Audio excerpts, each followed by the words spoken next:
Hi everyone, this is Athena from Courage Coaching. Thank you for stopping by today. In today's video, I wanted to talk about what boundary violations look like. Now, boundaries are necessary for keeping us safe and for helping us feel like we have a right to live our life in the way that feels safe and that feels comfortable for us.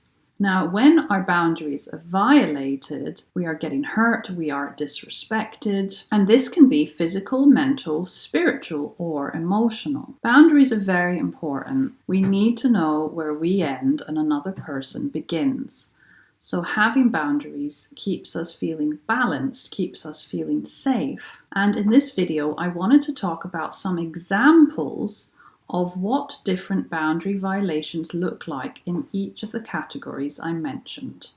So let's start off with physical boundaries. Now, when our physical boundaries are violated, what does this actually look like?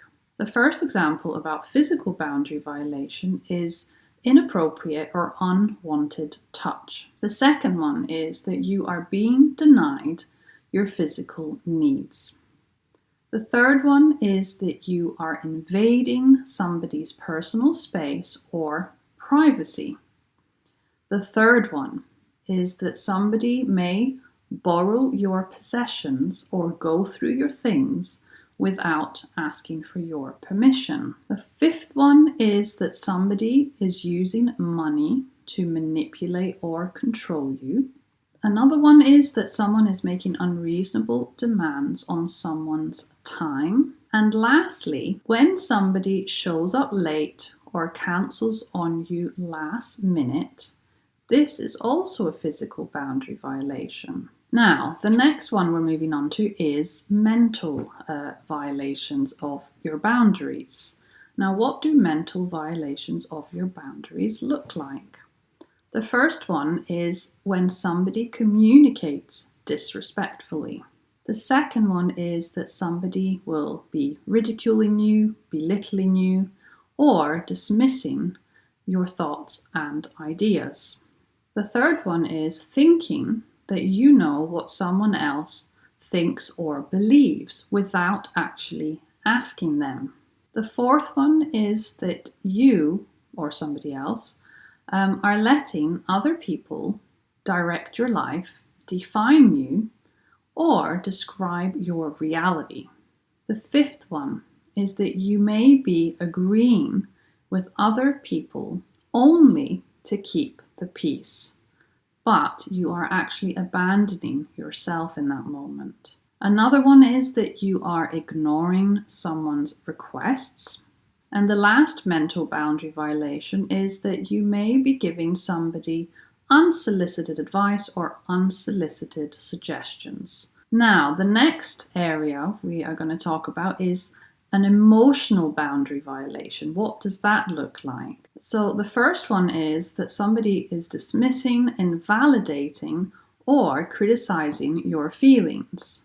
Secondly, this looks like somebody emotionally dumping on you without actually asking for your permission or at least giving you a heads up.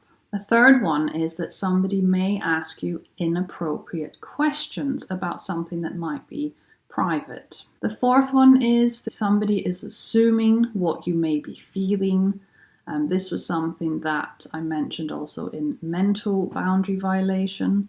So if we assume how others feel without actually checking with them, then that is a boundary violation. Lastly, when somebody is shaming another person, belittling another person, or blaming another person, that is a boundary violation.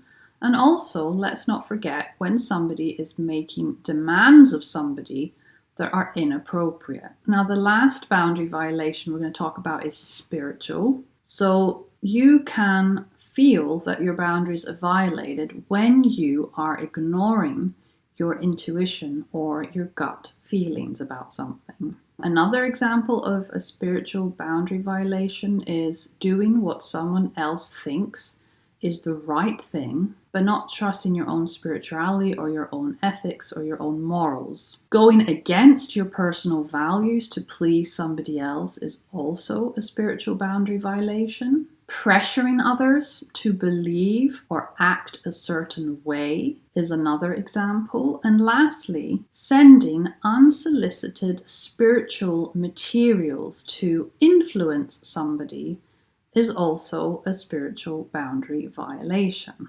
Now, this video was just a quick video about all of these different examples. This may be something that you are experienced with, and you may not even realize that somebody has violated your boundaries, or it could actually be that you are the one that's violating somebody else's boundaries. Sometimes in certain cultures, boundary violations happen a lot.